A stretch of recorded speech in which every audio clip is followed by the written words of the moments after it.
เจริญสุขเจริญธรรมศรัทธาสาธุชนคนดีญาติโยมทั้งหลายที่ติดตามธรรมยาตราเพื่อการศึกษาที่อาตมาภาพเนาะได้พยายามไลฟ์สดทุกวัน พยายามไลฟ์สดทุกวัน เพราะว่ามีคนเฒ่าคนแก่ติดตามนะญาติโยมติดตามอยากจะทราบว่าวันนี้เวลานี้ถึงไหนอย่างไรแล้วเนาะก็สำหรับวันนี้ได้มาทำภารกิจซึ่งเป็นของกลุ่มเครือข่ายจิตอาสาจิตอาสาผู้ที่มีจิตเสียสละทั้งหลายกลุ่มผู้ที่จัดรายการวิทยุด้วยกันซึ่งเป็นถือว่าเป็นดีเจตั้งคารวะจะมีงานในวันพรุ่งนี้นะสถาในวันที่17เดือนมีนาของทุกปีจะเป็นวันวิทยุกระจายเสียงแห่งประเทศไทยที่ออกอากาศก็จะถือว่าเป็นวันของดีเจวันของนักจัดรายการทั้งหลายตัวนะก็พรุ่งนี้สมาคมนักจัดรายการวิทยุกระจายเสียงจังหวัดลำปางจะทำกิจกรรมอันเป็นสาธารณประโยชน์มีการนิมนต์ครูบาอาจารย์พระสงฆ์สังฆเจ้ามาแสดงธรรมแล้วก็มามีการตอดผ้าป่าตานผ้าป่าด้วยวันนี้อาตมาได้เดินทางกลับมาที่ลำปางก็เดินทางมาโดยรถตู้จากจังหวัดน่านเนาะมาตะคืนนอนปัจจ้าติล้อมเชียงของปัจจ้าหรือว่าสุสานชาปนสถานของเทศบาล เมืองน่านตอนเจ้าก็วินทบาทออกมาก็มาขึ้นรถเวลาขึ้นรถตะวันนี่แต่เจ้านี่ได้ขึ้นรถ8 โมง 10 นาทีเนาะรถมาก็ขึ้นรถจากเมืองน่านมาถึงแปร่มาต่อรถที่ขนส่งแปร่แหมต่อหนึ่งขนส่งแปร่ก็จะมีรถเป็นมินิบัสเนาะรถบัสน้อยรถบัสน้อยมินิบัสก็ใหญ่กว่ารถตู้น้อยได้เดินทางมาจากแปร่จนมาถึงที่ลำปางประมาณบ่ายโมงไปก็เดินทางมาที่สุสานที่ปัจจ้าแห่งนี้ปัจจ้าบรรบุญเกิดปัจจ้าแห่งนี้อาตมาได้มาพักเป็นครั้งที่3เนาะครั้งแรกตอนที่อยู่อุทยานธรรมพระสุนทรมุนีเดินธุดงค์มาก็ได้มาแวะพักที่นี่ครั้งที่2ก็อยู่ที่อุทยานธรรมพระสุนทรมุนีก็ได้มีโอกาสเดินธุดงค์แล้วก็มาพักที่นี่ก่อนจะกลับอุทยานธรรมสุนทรมุนีวันนี้มาภารกิจติลำปางก็ถือว่าที่นี่คุ้นเคยแล้วก็สัปยะน้อยเนาะสถาอยู่บาดิษถนนเกินไปมีปัจจ้า3 หลังอยู่ติดกันนี่ปัจจ้า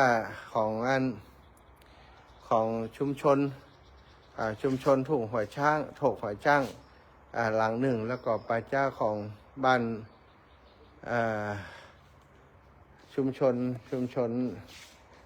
อย่างก็กอกชุมชุมชนกอกชุมแหมหลังหนึ่งเนาะก็มีอยู่3 หลังด้วยกัน3 เมน 3 ปัจจ้าอยู่ติดกันนี่ก็ถือว่ามีป่าชุมชนอยู่ติดกันเนาะก็คงจะแบ่งกันนะแบ่งสำหรับว่าเอาทำเป็นสุสานหรือว่าปัจจ้าคนสมัยก่อนเปิ้นก็ทำแย่เนาะปัจจ้าบ้านไผ่บ้านมันช่วงนี้ไม้ก็สลัดใบบ่ก่อนจะห่มถ้าเป็นหน้าฝนนี่ก็จะมีร่มเงานักกว่านี้หน่อยแต่ว่าหน้านี้ก็ร่มเงาบ่ค่อยมีซะท่ามีห้องน้ำห้องท่าสะดวกสบายได้มาดูแลห้องน้ำได้ทำความสะอาดห้องน้ำเป็นที่เรียบร้อยแล้วตวงน้ำไว้เนาะเพราะก่อนบ่อันนี้ถ้าน้ำบ่ดีน้ำบ่มีก็จะลำบากนี่สุสานบ้านกอกชุมสุสานบ้านกอกชุมก็อยู่ติดกันนี่หันหลังชนกันเนาะปัจจ้ากอกชุม แล้วก็ประจาโถกหอยช่างก็อยู่ทางพุ่นสุดไปตรงพุ่นก็เป็นชุมนุมป่าจ้า ป่าจ้าอยู่3 หลังด้วยกันอยู่ใกล้ๆกันนี่ห้องน้ำห้องถ่าก็ได้มาล้างห้องน้ำนะแต่เจ้าก็ล้างห้องน้ำห้องน้ำสกปรกก่อนที่เขาจะใจก็ทำความสะอาดล้างอย่างให้เรียบร้อยเมื่อเปิ่นมีงานเตื้อเปิ่นก็เลยบอกค่อยได้ดูแลส่วนใหญ่ก็คือถ้ามีงานศพจะมีคนมาดูแลเหตุกรรมแต่ถ้ามีงานศพเปิ่นก็ต้องปล่อยตามสภาพเนาะป่าจ้าถ้ามีงานก็มาดูแลช่วงก่อนๆมีช่างมาทำงานแต่นี่ก็เพิ่งเสร็จไปสุสานที่นี่เมนชุมชนบ้านบุญเกิดเทศบาลเมืองเขลางนครสร้างเมื่อปี 2567 ตอนนี้เสร็จสิ้นแล้วทำบุญไปแล้วแต่ว่ายังแบบมีการได้ใจกันแต่เนาะยังแบบใจเผากันอันนี้ก็เมนติดใจอยู่เนาะเมนชั่วคราวติดใจอยู่ในช่วงนี้ก็คือเมนตัวนี้เมนชั่วคราว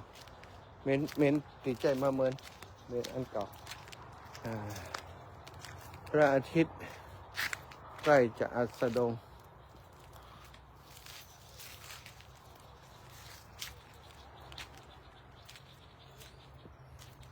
ป่าจ้าก็จะอุกโลกน้อยเนาะอันนี้เป็นห้ามเผาเลยต้องดูแลรักษากันไว้บ่เฮือเกิดไฟไหม้ช่วงนี้อากาศที่ลำปางก็ร้อนพอๆกับนั่นเนาะแต่คืนนี้กว่าจะนอนได้ก็ประมาณ 4-5 ทุ่มซะนะอากาศเริ่มจะเย็นแต่คืนมีพัดลมวันนี้มีพัดลมเนอะ คืนนี้ไม่มีพัดลมก็เป็นเ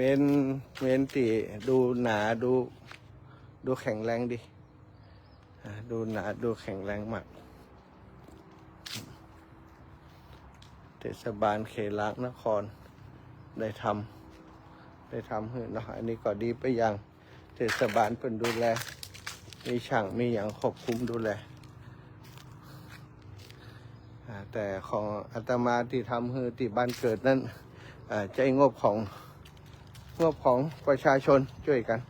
เพราะหนึ่งจากวัดตีมันได้เป็นตี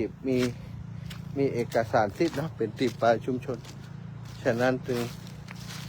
ต้องใจงบของประชาชนถ้าเป็นที่สามารถโอนให้เทศบาลเป็นดูแลเป็นก็จะช่วยในส่วนของการอันไปสร้างไปทำให้เนาะเอาละศรัทธาวันนี้ได้ปามาดูที่พักที่นอนสำหรับค่ำคืนนี้